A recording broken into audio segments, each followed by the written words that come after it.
कहानी के शुरू में हम एक बूढ़े आदमी को देखते हैं जिसको अपने घर के ऊपर वाले कमरे से कुछ आवाजें आती हैं। जब ये देखने जाता है तो वहाँ पर कुछ भी नहीं था, पर हाँ उधर एक खिलौना था जो खुद से घूम रहा था। वो बूढ़ा आदमी जब वहाँ पर गौर से देखता है तो उधर उसे किसी का साया दिखाई देता है, जिसे देखने के लिए वो उस पर चादर डाल देता है, पर उसे कुछ भी नजर नहीं आता। लेकिन कुछ ही देर बाद वो साया उसके सामने आ जाता है, जिसे देखकर बूढ़ा आदमी बहुत ज्यादा डर गया था और वो चादर में छुपा साया उस पर हमला करके उसे मार देता है। फिर हमें कुछ सालों के बाद का सीन दिखाया जाता है। हम एक कपल को देखते हैं। एलिसन अपने बचपन के घर में अपने हस्बैंड के साथ रहने के लिए आई थी। एलिसन अपने डैड की मौत के बाद पहली बार अपने घर में आई थी। उसे अपने पुराने घर में आकर बहुत अच्छा लग रहा था। उसकी पुरानी यादें ताज़ा हो गई थी। उसका हस्बैंड रिचर्ड उससे कहता है कि अगर तुम्हें यहाँ पर रहना अच्छा नहीं लग रहा तो हम शहर में भी शिफ्ट हो सकते हैं, क्योंकि ये घर शहर से बहुत दूर था। एलिसन का एक बेटा भी था। रात को एलिसन को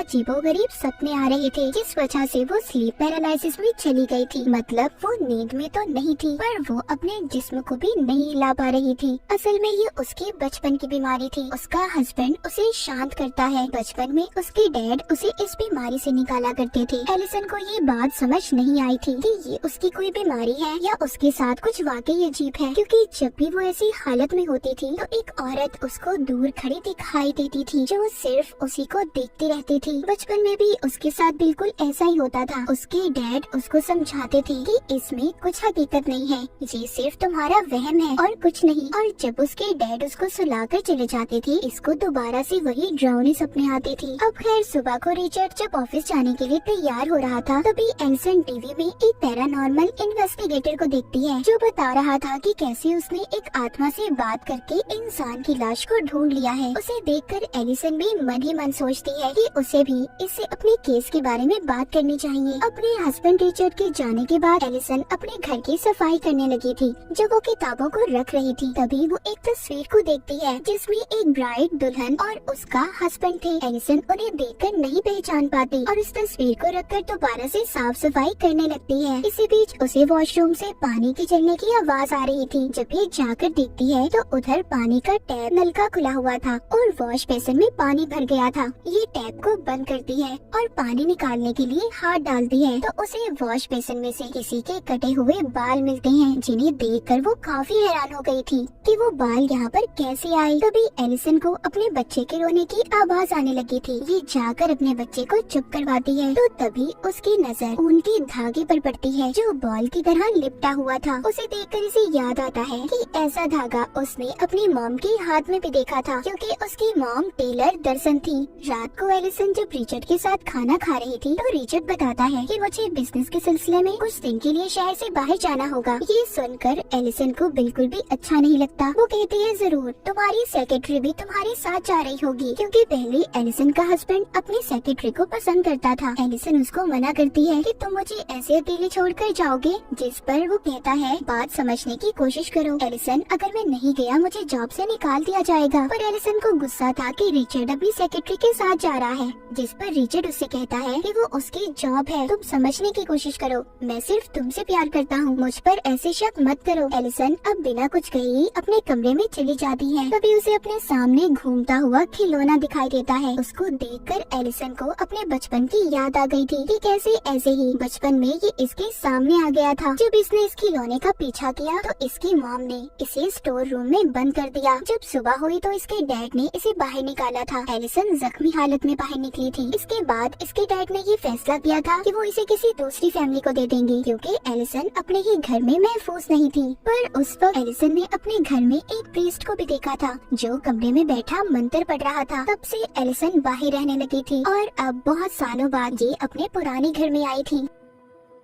सुबह को एलिसन के पास रिचर्ड आता है और अपनी रात के बर्ताव पर माफी मांगता है और एलिसन को समझाता है। कहता है देखो समझो, ये बिजनेस ट्रिप मेरे लिए बहुत जरूरी है। एलिसन भी उसकी बात को मान गई थी और उसे जाने देती है। जिसके बाद हम रिचर्ड को उसके ऑफिस में देखते हैं, जो मीटिंग में अपनी ही सेक्रेटरी को देख रहा था। उधर घर में एलिसन बिल्कुल अकेली थी। वो रात को किताब पढ़ रही थी। अचानक से लाइट बंद हो जाती है। जब ये लाइट को ठीक करने जाती है तो उधर इसे अपने डैड का साया दिखाई देता है, जिसे देखकर एलिसन काफी डर गई थी और जल्दी से लाइट को ठीक करके चला देती है, पर वहाँ पर कोई भी नहीं था। जिसके बाद ये जल्दी से अपने बच्चे के पास जाती है, जिसको ये सही सलामत देखकर सुकून का सांस लेती है और फिर सोने चली जाती है। तभी थोड़ी देर बाद जब एलिसन की आँख खुलती है तो वो ये महसूस करती है कि अभी भी वो स्लीप पैरालिसिस में है। उसी वक्त उसी वॉकी टॉकी पर अपने बच्चे के कमरे में से आवाज आती है, जिसमें कोई कह रहा था कि वो उसके बच्चे को अपने साथ ले जाएगी। ये सुनकर एलिसन काफी डर गई थी। जब वो ठीक होती है तो अपने बच्चे के कमरे में जाती है और फिर रिचर्ड को कॉल करके इसके बारे में बताती है। रिचर्ड सुनकर कहता है कि ये तुम्हारा कोई वहम होगा, क्योंकि अक्सर तुम्हें डरावने सपने आते रहते हैं। रिलैक्स रहो और दवाई खाकर सो जाओ। रिचर्ड अभी भी अपनी सेक्रेटरी के साथ था। उधर अब रात को दोबारा से एलिसन को अपने ऊपर वाले कमरे से आवाज आती है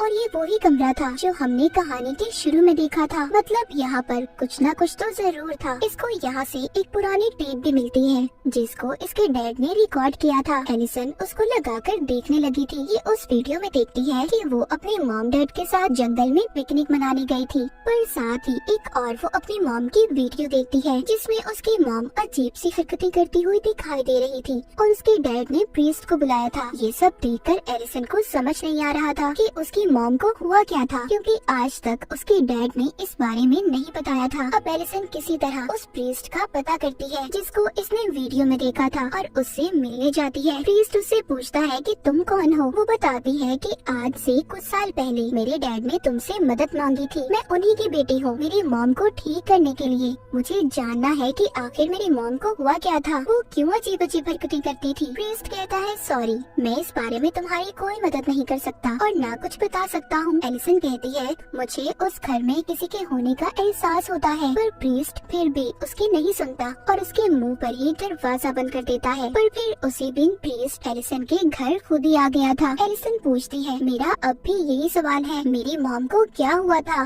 प्रीस्ट बताता है तुम्हारी मॉम पर किसी बुरी आत्मा का असर था। उसने तुम्हारी मॉम को अपने काबू में कर लिया था और तुम्हारे डैड ने तुम्हें दूसरी फैमिली को इसलिए दिया था, वो तुम्हें महफूज रखना चाहते थे। तुम्हारी मॉम के अंदर जो आत्मा थी वो बहुत खतरनाक थी। उस पर कोई भी मंत्र असर नहीं कर रहा था, इसीलिए उनका गला काट कर हमें तुम्हारी मॉम को मारना पड़ा। इसके बाद तुम्हारे डैड को लगा कि वो आत्मा चली गई है, पर वो इसी घर में मौजूद थी। ये सुनकर एलिसन डर जाती है। वो प्रीस्ट को बताती है कि जब मैं स्लीप पैरालिसिस में होती हूँ तो मुझे कोई नजर आता है। वो प्रीस्ट कहता है ये तुम्हारा कोई वहम नहीं है, बल्कि ये हकीकत है, क्योंकि वही आत्मा अभी भी यहाँ पर मौजूद है जो इस घर से जाना नहीं चाहती। एलिसन पूछती है आखिर उस आत्मा को हमसे चाहिए क्या। प्रीस्ट बताता है कि तुम्हारे नाना की शादी के फौरन बाद ही उनकी वाइफ गायब हो गई थी। फिर उन्होंने दूसरी शादी कर ली जिससे उनके पास 2 बच्चे थे, पर उनमें से सिर्फ तुम्हारी मॉम ही बची थी। जो दूसरी उनकी बहन थी यानी कि तुम्हारी आंटी, उनको वो आत्मा अपने साथ ले गई और वो आत्मा कोई और नहीं बल्कि तुम्हारी पहली नानी है जो अपने बच्चे को लेने आती है। प्रीस्ट किस बच्चे की बात कर रहा था ये हमें कहानी में आगे जाकर पता चलेगा।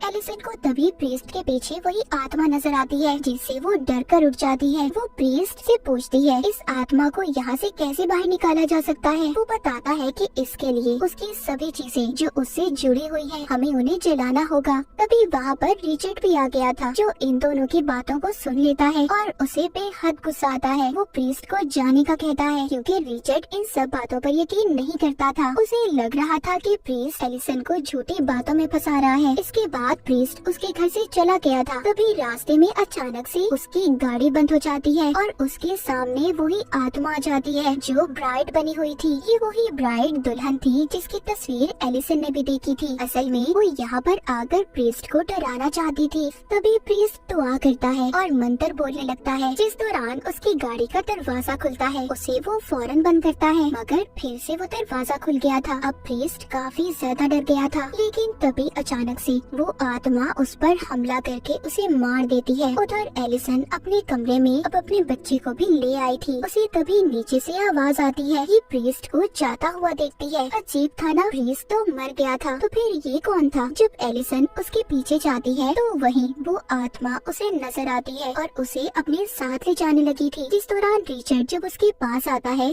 तो आत्मा वहाँ से चली गई थी। जब ये दोनों कमरे में आते हैं तो इन्हें पता चलता है कि वो आत्मा अब इनके बच्चे को अपने साथ ले गई है। अब रिचर्ड पुलिस को बुलाता है अपने बच्चे को ढूंढने के लिए। उधर एलिसन भी ये जानती थी कि उसके बच्चे को एक आत्मा लेकर गई है जिसे पुलिस नहीं ढूंढ सकती। ये अब उसी पैरानॉर्मल इन्वेस्टिगेटर प्रीस्ट को कॉल करती है जिसको इसने पहले टीवी पर देखा था। ये एलिसन के बुलाने से उसके घर पर आता है और उन्हें एक जादुई क्रिस्टल बॉल दिखाता है। वो बताता है जब भी कोई आत्मा, कोई बुरी शक्ति इसके पास होती है, इसका रंग बदल जाता है और तभी इससे पता चलता है कि वहाँ पर कोई बुरी शक्ति है या नहीं। जब ये प्रीस्ट एलिसन के कमरे को देखता है तो उसे पता चलता है कि उसके बच्चे को सच में कोई आत्मा लेकर गई है।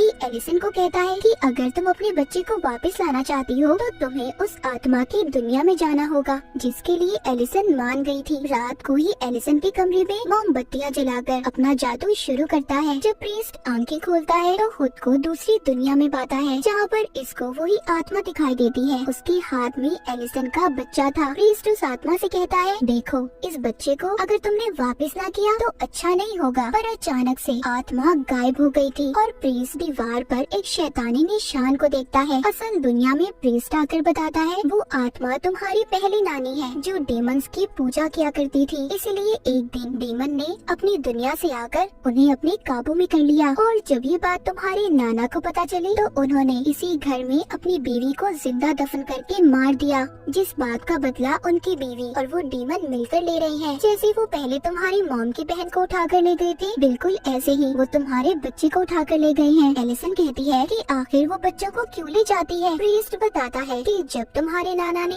अपनी बेबी को जिंदा दफनाया तो वो माँ बनने वाली थी और इसी बात का बदला वो इस फैमिली के बच्चों को उठाकर पूरा कर रही है। रिचर्ड भी सभी बातें सुनकर परेशान हो गया था। वो प्रीस्ट से पूछता है अब हमें क्या करना होगा, हम अपने बच्चे को कैसे वापस ला सकते हैं। प्रीस्ट कहता है उस आत्मा की दुनिया में जाकर उससे लड़कर और एलिसन ही इस काम को कर सकती है क्योंकि एक माँ की ताकत ही अपने बच्चे को बचा सकती है। ये कमरे में अब एलिसन को लिटा देते हैं और उसे लंबे लंबे सांस लेने का कहते हैं। ऐसा करते ही एलिसन दूसरी दुनिया में पहुंच गई थी जहां पर खुद वो एक बॉक्स में बंद पाती है। पर जैसे तैसे वो यहाँ से बाहर आकर अपने बचपन के कमरे में पहुंच गई थी जहाँ पर ये टीवी देख रही थी। वहीं पर इसकी मॉम इसके पास आती है और इसको दिलासा देकर कहती है सब ठीक हो जाएगा। एलिसन जब भी कहती है कि मैं जानती हूँ ये हकीकत नहीं है, तभी जो इसकी मॉम थी वो असल रूप में आकर उसका गला दबाने लगती है। उधर जो प्रीस्ट था वो रिचर्ड से अपना बैग लाने का कहता है ताकि ये सही वक्त पर एलिसन को उस दुनिया से बाहर निकाल पाए।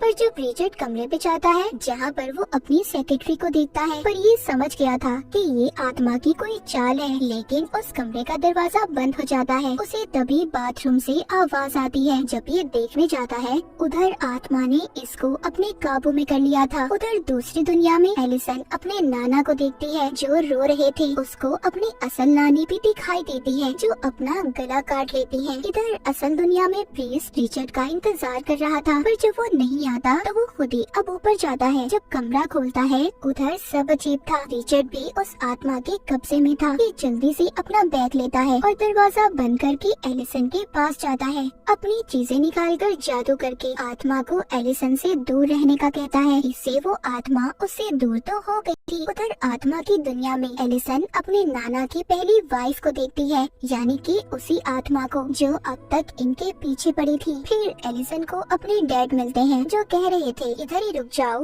पर एलिसन कहती है नहीं, मैं यहाँ पर सिर्फ अपने बेटे को लेने आई हूँ। उसके डैड इसको आगे का रास्ता बताते हैं और कहते हैं अपना ख्याल रखना। जब ये आगे जाती है तो अपने नाना को देखती है जो अपनी वाइफ को ले जा रहे थे और कब्र खोदकर उसे दफना देते हैं। इसकी नानी कह रही थी कि मैं माँ बनने वाली हूँ, मुझे मत मारो, पर वो उसको दफना देते हैं। जब एलिसन ये देखती है तो सोचती है उसका बच्चा उसे यहीं पर मिलेगा। जब ये कब्र खोदती है तो इसे अपना बच्चा मिल गया था। ये अब उसको असल दुनिया में ले जाने की कोशिश कर रही थी। यहाँ पर जब वो असल दुनिया में जाने वाली थी तभी वो आत्मा उसको पकड़ लेती है और अगले ही पल हम देख पाते हैं एलिसन अब अपनी दुनिया में वापस आ गई थी। एलिसन अपनी आंखें खोलते ही कहती है क्या मैं अपने बच्चे को ले आई? प्रीस्ट कहता है नहीं, पर तुमने अच्छी कोशिश की थी। तभी ये बच्चे की आवाज को सुनते हैं। जब ये जाकर देखते हैं तो रिचर्ड अपने बच्चे को खिला रहा था। प्रीस्ट ये देखकर खुश हो गया था कि एलिसन की फैमिली अब पूरी हो चुकी है। कुछ वक्त के बाद दिखाया जाता है कि प्रीस्ट फिर से